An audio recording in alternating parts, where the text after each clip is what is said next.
I still remember that morning like it was burned into my brain forever. Graduation day. The day everyone tells you is, one of the biggest moments of your life. The day you imagine your parents cheering, taking way too many photos, embarrassing you in front of everyone but secretly making you feel proud. Yeah, that day.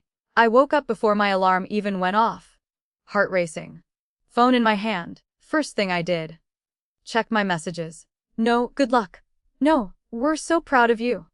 Nothing. But I told myself, chill, they're probably busy getting ready. I got dressed slowly, staring at myself in the mirror in that cap and gown. I'd worked my butt off for this. Late nights. Burnout. Stress. Tears I never told anyone about. This wasn't just a ceremony, it was proof I survived something hard. So I called my mom. No answer. I called again. Straight to voicemail. That's when my stomach dropped. A few minutes later, my dad finally texted back. Just one sentence. We're really tired today. We're not gonna make it. No apology. No explanation. Just tired. I stood there frozen, rereading the text over and over like maybe it would magically change. My parents were too tired to come to my graduation. The one day I needed them most. I asked if they were serious. My dad replied with a thumbs up emoji. A thumbs up. I wanted to scream. I wanted to cry. I wanted to pretend like it didn't hurt, but it did. A lot. I told myself maybe they'd surprise me. Maybe they were joking. Maybe they'd show up late. Spoiler alert, they didn't. I went to the ceremony alone. Surrounded by families hugging, cheering, crying happy tears. Every time someone yelled a name, my heart sank a little more. I kept scanning the crowd, hoping to see them. Nothing. Then, right as I was about to walk across the stage, my phone buzzed. A notification. Instagram. I shouldn't have opened it, but I did, and that's when everything shattered. There they were, my parents. Smiling, laughing, holding shopping bags, standing next to my sister like it was just another fun day out. Captioned. Family Day. I felt my chest tighten. My hands started shaking. They weren't tired. They just didn't want to be there for me. In that moment, standing in a cap and gown, surrounded by strangers celebrating, I realized something painful. Sometimes the people who are supposed to show up for you just don't. And that was only the beginning. I smiled when they called my name. I had to. Cameras were everywhere. People were clapping. The principal was shaking my hand like this was the proudest moment of my life. But inside, I was breaking. I walked across that stage feeling numb, like I was floating outside my body, watching someone else live my moment. Everyone else had parents screaming their names, whistling, crying happy tears. I had silence. Just polite applause from strangers who didn't know how badly I wanted anyone to be proud of me. I sat back down and stared at the empty seat next to me. That seat was supposed to be my mom's. She always said she wouldn't miss my graduation for the world. Funny how words don't mean much when actions say the opposite. I told myself not to cry. Not here. Not today. I swallowed that lump in my throat so hard it hurt. My hands were sweaty. My heart was racing. And the worst part, I felt embarrassed for even caring so much.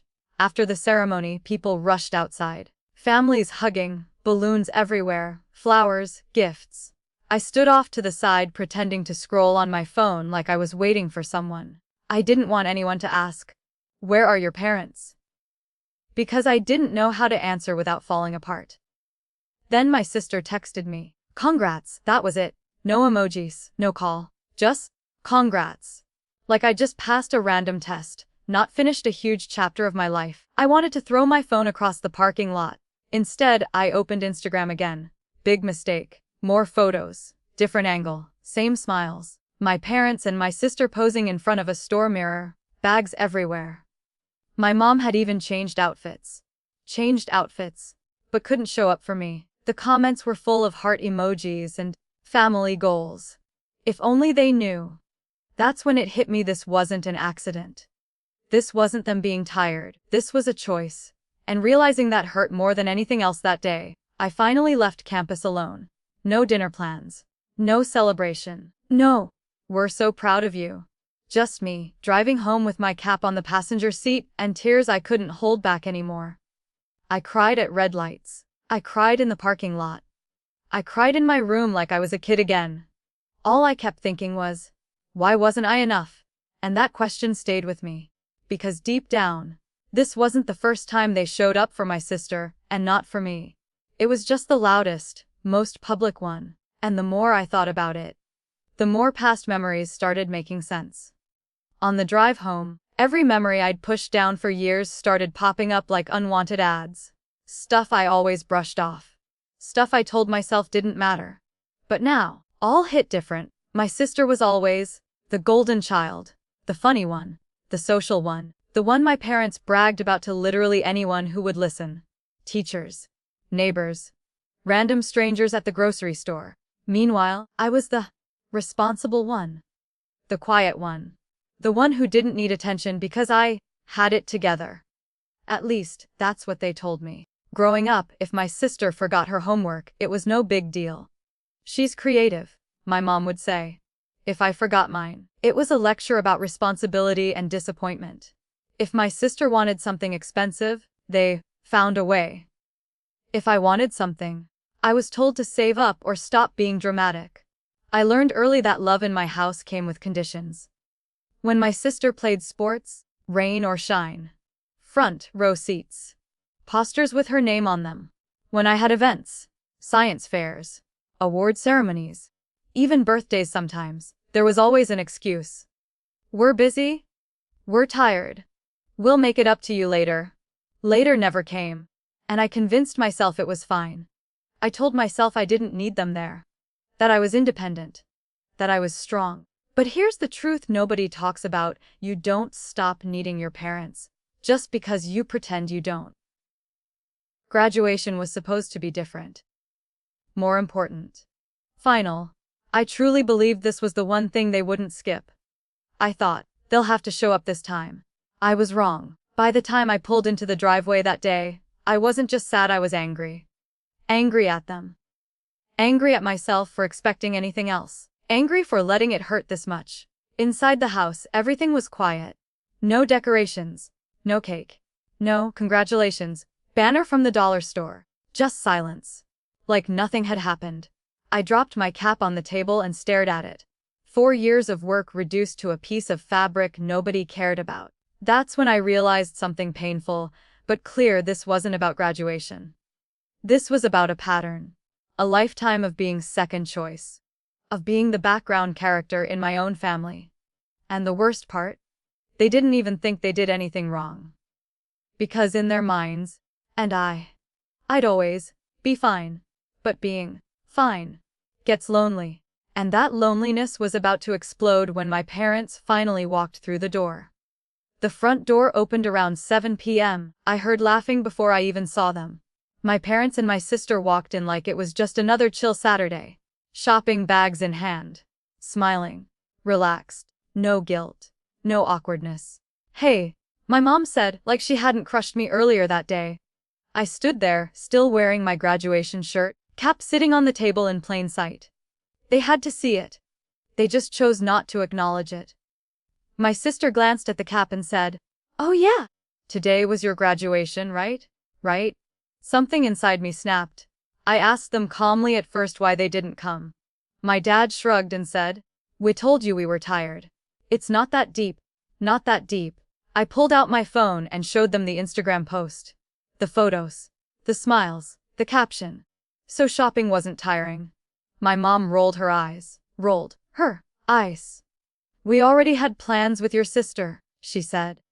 "You know she's been stressed." That's when it became painfully clear. They didn't skip my graduation because they were tired. They skipped it because something else mattered more. I asked them why my sister always came first. The room went quiet for half a second. Then my dad laughed. Like I just told a joke. "You're imagining things," he said. "Stop being so sensitive." Sensitive. The word they used every time I tried to express how I felt. The word that shut me up for years. I told them this hurt me. That I felt invisible. That graduation was important to me. My mom crossed her arms and said, "You always make everything about you." That one hurt the most. Because for once, it was supposed to be about me. My sister just stood there scrolling on her phone, not even looking up. No apology. No defense. Nothing. I realized then that this wasn't a misunderstanding. This wasn't miscommunication.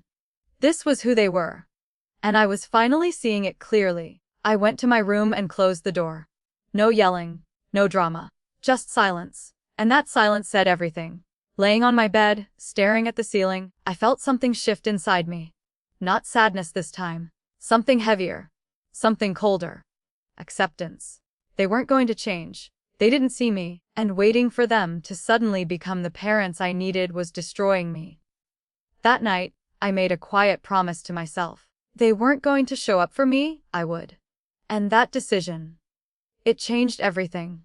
That night, I didn't sleep. Not because I was crying, because I was thinking. Replay after replay of every moment I'd felt second place. Every excuse I accepted. Every time I lowered my expectations just to avoid disappointment. I realized something uncomfortable. I had trained my parents to treat me this way. Every time they skipped my events and I said, "It's okay." Every time they forgot something important and I brushed it off. Every time I swallowed my feelings to keep the peace. I taught them that I'd always understand. That I'd always forgive. That I'd always be fine. But I wasn't fine. The next morning, I woke up to another Instagram notification. My mom had reposted my sister's shopping pics with a caption about making memories. Still nothing about my graduation. Not a single mention. And that's when I stopped waiting for acknowledgement. I decided I was done chasing validation from people who only noticed me when it was convenient. Done begging for crumbs of attention. Done shrinking myself so my sister could shine brighter.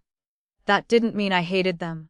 It meant I was choosing myself for the first time. I started pulling back, not in a dramatic way. No big speeches, no ultimatums. Just distance. I stopped sharing every detail of my life, stopped updating them on my plans, stopped expecting them to care. And guess what? They didn't even notice. That hurt, but it also confirmed everything I already knew. I focused on my next steps instead. Job applications. Moving out. Building a future where my worth wasn't determined by whether my parents showed up or not. The more independent I became, the lighter I felt. Like I'd been carrying emotional weight that wasn't mine to begin with. But here's the twist: when you stop chasing people, they start noticing. A few weeks later, my mom asked why I was being distant. She said I was acting different, cold, ungrateful. I wanted to laugh. I told her I was just busy, just tired. The same excuse they gave me on the most important day of my life. And for once, I didn't feel guilty. Because I finally understood something powerful. Closure doesn't always come from an apology. Sometimes it comes from acceptance and choosing peace over pain. But my story didn't end there. Because months later, something happened that forced my parents to see me in a whole new light. And they did not like it. A few months after graduation, I got the call that changed everything. I landed a job. A real one. Good pay. Benefits. In a city 3 hours away. I remember staring at my phone after the offer email came in, hands shaking not from fear but from pride. I did this. On my own. No connections. No help. No cheering section. Just me. When I told my parents, I expected indifference. What I didn't expect was panic. My mom asked, "So, when are you moving?" "Next month," I said. The room went quiet. My dad frowned like I'd just announced something offensive. My sister looked up from her phone for the first time in forever. "You're really leaving?" My mom asked. Really leaving? Not, "We're proud of you." Not, "Congratulations." Just shocked that I wasn't orbiting around them anymore. That's when the guilt tripping started. My mom said the family wouldn't be the same without me. My dad warned me about how hard the real world is. My sister joked, "Don't forget about us when you're rich." Funny how nobody worried about losing me until I stopped being available. I stayed calm. I told them this was a good opportunity, that I needed to do this for myself. My dad sighed and said, "You've changed." I almost said, "Yeah." I had to. Packing my room felt surreal. Every box felt like a boundary. Every item I packed was proof that I was choosing my own life over staying invisible in theirs. On moving day, they watched from the doorway. No hugs, no tears, no speeches. Just awkward small talk. As I loaded my car, my mom finally said, "You know, if you ever need help, you can always come back." That was the closest thing to support I'd ever gotten. I drove away feeling something I'd never felt before, free. And for a while, things were quiet. Too quiet. Then one night, my phone rang. It was my sister, and what she said made my stomach drop. I almost didn't answer. It was late. I'd just gotten off work. My feet hurt, my brain was fried, and the last thing I wanted was family drama. But something told me to pick up. Big mistake. My sister didn't even say hi. She jumped straight in. "Mum's really upset," she said. I already knew where this was going. She told me my parents felt abandoned, that I'd blindsided them by moving away, that my mom cried because I didn't call enough. She said I was being selfish. Selfish. I asked her calmly if she remembered my graduation. Silence. I reminded her how they skipped it. How they shopped instead. How nobody apologized. How nobody even tried to make it right. She sighed and said, "That was a long time ago. Why are you still holding on to that?" "Because it mattered." I told her that moment changed how I saw our family.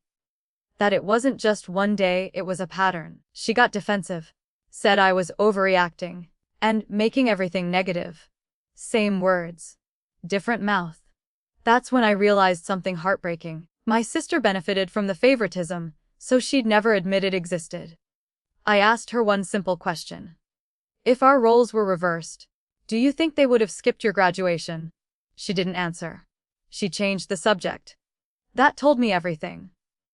Before hanging up, she said, "You know, Mom and Dad love you in their own way. Their own way. A way that never showed up when I needed it. A way that only reached out when they felt uncomfortable. A way that asked me to forgive without ever apologizing." After the call, I sat in my apartment staring at the wall. I felt that familiar ache, but this time, it didn't control me. I finally understood I wasn't crazy. I wasn't sensitive. I wasn't asking for too much. I was asking the wrong people. And that clarity. It hurt, but it also healed. Because when you stop arguing with people who refuse to understand you, you gain peace. But my parents weren't done. A week later, they showed up at my apartment. Unannounced. And what happened next forced me to say something I'd never said out loud before. I heard the knock and froze. Nobody ever just stops by my apartment. Especially not my parents. For a second I thought about pretending I wasn't home, but something in me stronger than fear walked to the door and opened it. There they were. My mom looked tense. My dad looked annoyed. My sister stood behind them like backup. No hug, no smile, just judgment. "We need to talk," my mom said, stepping inside like she owned the place. They sat down, and within seconds, the accusations started.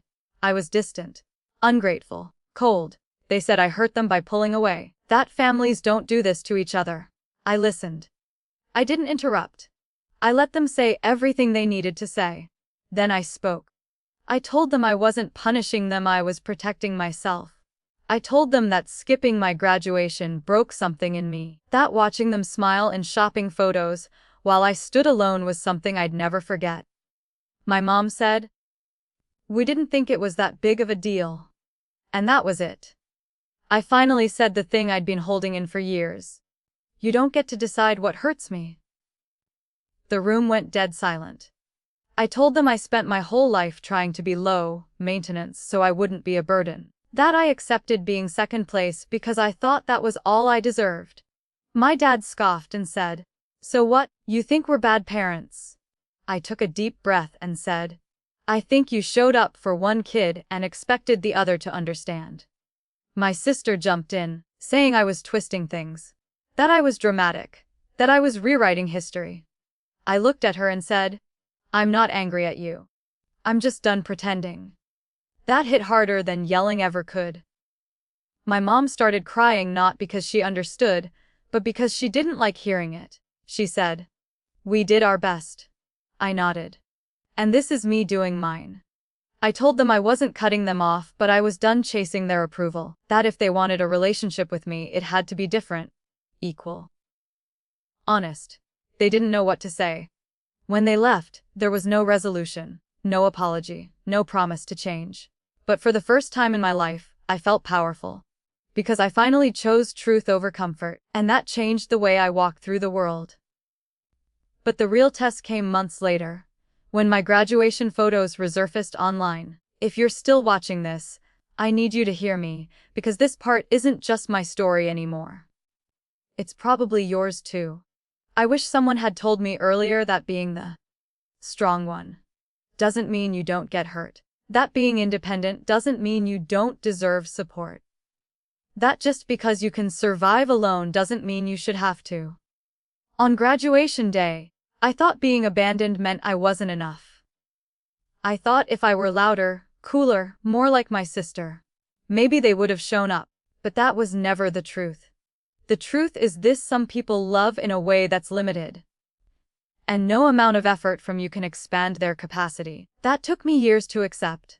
I used to replay that day over and over, thinking about the empty seat, the fake smile, the shopping photos that hurt more than words ever could. But eventually, something shifted. I stopped asking, why didn't they come? And started asking, why did I think their absence defined me? And the answer was simple and freeing. It doesn't. Your milestones are still milestones, even if nobody claps. Your achievements still count, even if nobody posts them. Your pain is still valid, even if nobody apologizes. I learned that family isn't always who shows up by default, it's who shows up on purpose. Today, my life looks different. I celebrate my wins out loud. I surround myself with people who don't make me feel like I'm asking for too much just by existing. And I don't chase love that has conditions anymore. Do I still wish my parents had been there? Yeah. Of course. That part never fully goes away. But it doesn't control me now, because missing my graduation didn't make them villains, and it didn't make me invisible. It just showed me who I needed to stop waiting on. If you're watching this and you've ever felt overlooked, forgotten, or like the backup character in your own family, listen to me closely. You are not dramatic. You are not sensitive. You are not asking for too much. You're asking the wrong people. And that realization, it hurts like hell at first, but it also sets you free. So if no one has told you this yet, let me be the one. I'm proud of you. I see you. And you didn't imagine the pain. Sometimes, the biggest graduation isn't the one with the cap and gown. It's the moment you finally choose yourself.